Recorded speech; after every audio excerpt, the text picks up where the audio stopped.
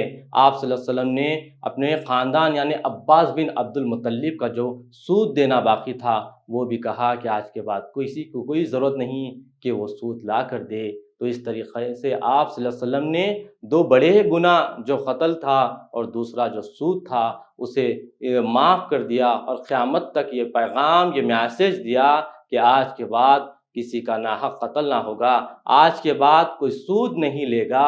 اس لیے اپنے خاندان کا نمونہ پیش کیا اور بتا دیا کہ اگر سوسائٹی کو اچھی رہنا ہے، اگر سوسائٹی کو بلند مقام حاصل کرنا ہے تو یہ دو چیزوں سے، دو بڑے گناہوں سے بچنا ہے، ایک ہے قتل، دوسرا ہے سود۔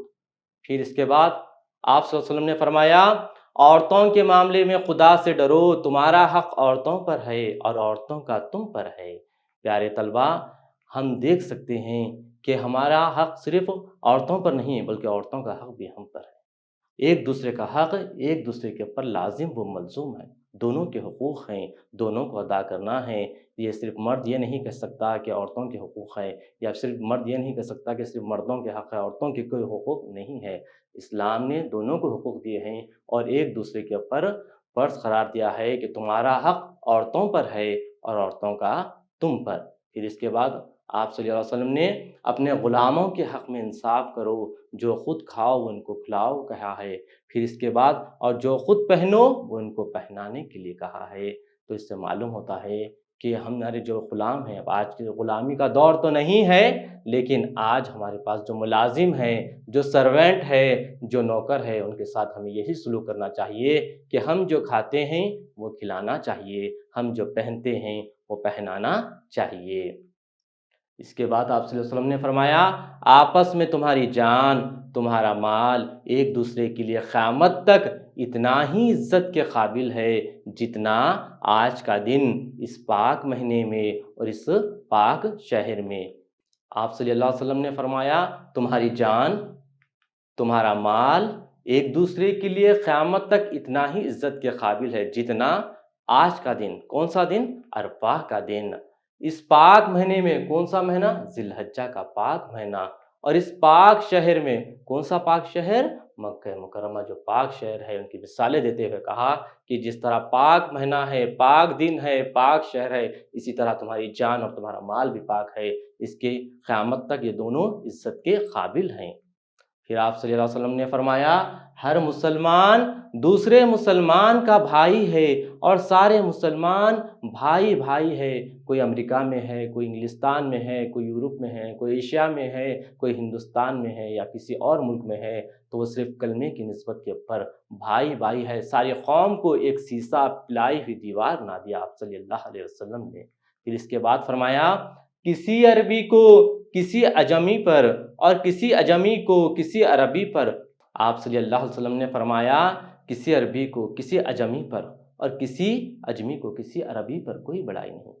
کوئی یہ نہیں کہہ سکتا کہ میں امریکہ میں پیدا ہوا، میں انگلستان میں پیدا ہوا، میں ہندوستان میں پیدا ہوا یا کسی اور ملک میں پیدا ہوا یا بر اعظم ایشیا میں پیدا ہوا، افریقہ میں پیدا ہوا، میرا خاندان اتنا اونچا ہے، میری ذات اتنی بڑی ہے، میں فلاں شہر سے تعلق رکھتا ہوں، میں فلاں جگہ سے تعلق رکھتا ہوں، اس لیے میں بڑا ہوں، اعلیٰ ہوں۔ یہ اسلام میں اس کی اجازت نہیں ہے۔ اسلام میں اگر بڑائی ہے تو تقوی پر ہے۔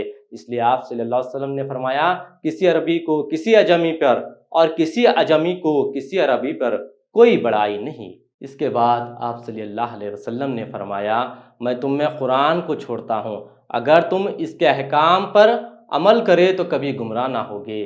قیامت تک یہ ہمارے لیے ہدایت والی کتاب ہے۔ اب کوئی نبی آنے والے نہیں ہے، کوئی رسول آنے والی نہیں ہے۔ اگر ہمیں رہنمائی حاصل کرنا ہے، رہبری حاصل کرنا ہے تو اس قرآن کے ذریعے ہم حاصل کر سکتے ہیں، اور قرآن میں جو راستہ بتایا گیا ہے اس پر عمل کرتے ہوئے ہم آگے بڑھ سکتے ہیں۔ اس راستے پر چل کر ہم کبھی گمراہ نہیں ہوں گے۔ پیارے طلبہ، آئیے اس ویڈیو کے ذریعے خطبہ حجۃ الوداع کو جاننے اور سمجھنے کی کوشش کریں گے۔ 9 ذی الحجہ کو آپ صلی اللہ علیہ وسلم میدان عرفات سے قصوہ اونٹنی پر بیٹھے بیٹھے خطبہ دیا۔ آپ صلی اللہ علیہ وسلم نے فرمایا جاہلیت کے سارے دستور اور رسم و رواج میرے دونوں پاؤں کے نیچے ہیں۔ جاہلیت کے سارے خون کے بدلے ختم کر دیے گئے، اور سب سے پہلے میں اپنے خاندان کا خون ربیعہ بن حارث کے بیٹے کے انتقامی خون کے بدلہ لینے کا حق چھوڑتا ہوں، یعنی دشمن کو معاف کرتا ہوں۔ جاہلیت کے سود مٹاتا ہوں، وہ اپنے خاندان کا یعنی عباس بن عبد المطلب کا ہے۔ نیز آپ صلی اللہ علیہ وسلم نے فرمایا، عورتوں کے معاملے میں خدا سے ڈرو، تمہارا حق عورتوں پر ہے اور عورتوں کا تم پر ہے۔ اپنے غلاموں کے حق میں انصاف کرو، جو خود کھاؤ وہ ان کو کھلاؤ، اور جو خود پہنو وہ ان کو پہناؤ۔ آپس میں تمہاری جان اور تمہارا مال ایک دوسرے کے لیے قیامت تک اتنا ہی عزت کے قابل ہے جتنا آج کا دن اس پاک مہینے میں اور اس پاک شہر میں۔ اس کے بعد آپ صلی اللہ علیہ وسلم نے فرمایا، ہر مسلمان دوسرے مسلمان کا بھائی ہے اور سارے مسلمان بھائی بھائی ہیں۔ ہاں، کسی عربی کو کسی اجمی پر اور کسی اجمی کو کسی عربی پر کوئی بڑائی نہیں۔ تم سب ایک آدم کے بیٹے ہو اور آدم مٹی سے بنا تھا۔ میں تم میں ایک چیز چھوڑ جاتا ہوں، اگر تم نے اس کو مضبوط پکڑ لیا تو پھر کبھی گمراہ نہ ہوگے، اور وہ خدا کی کتاب ہے۔ یہ تھا خطبہ حجۃ الوداع، جس کو آپ صلی اللہ علیہ وسلم نے میدان عرفات سے خطاب فرمایا۔ کے بعد آپ صلی اللہ علیہ وسلم نے فرمایا، تم سے خدا کے ہاں میری نسبت پوچھا جائے گا تو تم کیا جواب دو گے؟ سورہ 7 آیت نمبر 6 کی یہ آیت ہے، اس کا ترجمہ ہے، پھر ہم ان لوگوں سے ضرور پوچھیں گے جن کے پاس پیغمبر بھیجے گئے تھے، اور ہم پیغمبروں سے ضرور پوچھیں گے۔ پیغمبروں کی بھی جواب دہی ہوگی، قوم والوں کی بھی جواب دہی ہوگی، عام لوگوں کی بھی جواب دہی ہوگی۔ اللہ ہر ایک سے پوچھے گا کہ تو پھر آپ صلی اللہ علیہ وسلم نے یہ مثال دیتے ہوئے کہا کہ تم سے خدا کے ہاں میری نسبت پوچھا جائے گا تو تم کیا جواب دو گے؟ آپ صلی اللہ علیہ وسلم جیسے خطبے سے فارغ ہوئے تو قرآن مجید کی آیت اتری، آج میں نے تمہارے لیے تمہارے دین کو پورا کر دیا اور اپنی نعمت تم پر پوری کر دی، اور تمہارے لیے اسلام کے دین کو چن لیا، جس کا عربی میں بھی آپ دیکھ سکتے ہیں کہ یہاں پر لکھا ہوا ہے، الیوم اکملت لکم دینکم واتممت علیکم نعمتی ورضیت لکم الاسلام دینا، جس کا مفہوم ہے آج میں نے تمہارے لیے تمہارے دین کو پورا کر دیا اور اپنی نعمت تم پر پوری کر دی اور تمہارے لیے اسلام کے دین کو چن لیا۔ یہ آخری آیت تھی سورہ مائدہ کی جو خطبہ حجۃ الوداع کے بعد نازل ہوئی۔ آپ صلی اللہ علیہ وسلم اس کے بعد خطبے سے فارغ ہوئے تو حضرت بلال نے اذان دی۔ 9 ذی الحجہ کو آپ صلی اللہ علیہ وسلم نے ظہر عصر کی نماز ایک ساتھ ادا فرمائی۔ آپ صلی اللہ علیہ وسلم نے موقف میں ٹھہر کر دعا وزاری میں مصروف رہے۔ پھر مغرب کا وقت سارا قافلہ مزدلفہ پہنچا۔ آپ صلی اللہ علیہ وسلم اور سارا قافلہ مزدلفہ میں مغرب اور پھر عشاء کی نماز ادا کی۔ پیارے طلبہ، یہ جو تصویر دیکھ رہے ہیں یہ مزدلفہ کے مقام کی تصویر ہے جہاں پر شیطان کو مارنے والی کنکریاں بھی جمع کی جاتی ہے۔ وہاں پر سب سے پہلے مغرب ادا کی گئی، پھر اس کے بعد عشاء کی نماز ادا کی۔ اس کے بعد آپ صلی اللہ علیہ وسلم صبح فجر کی نماز پڑھ کر شیطان کو کنکریاں پھینکی۔ یہ جو تصاویر آپ دیکھ رہے ہیں اس میں شیطان کو کنکریاں ماری جا رہی ہے۔ اس کا ویڈیو بھی آپ کے سامنے پیش کیا جا رہا ہے، مشاہدہ فرمائیے۔ شیطان پر کنکریاں مارنے کو رمی کہتے ہیں۔ جمرات یہ مینا میں 3 مشہور مقام ہیں جہاں اب دیوار کی شکل میں بڑے بڑے ستون